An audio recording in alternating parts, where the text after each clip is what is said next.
You ask Tiger to solve. This deals with linear equations with one unknown.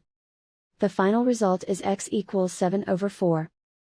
Let's solve it step by step.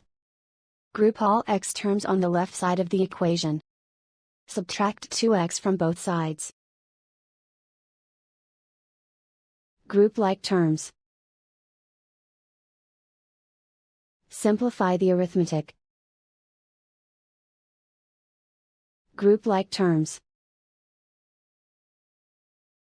Simplify the arithmetic. Group all constants on the right side of the equation. Subtract 7/8 from both sides.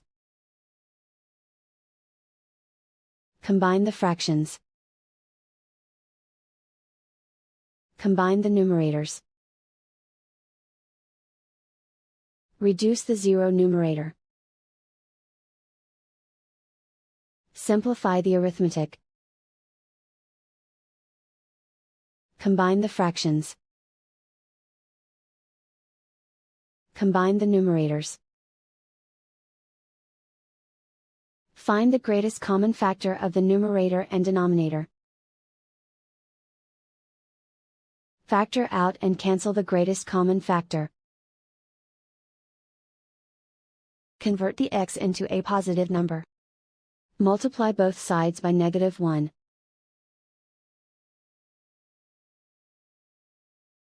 Remove the ones.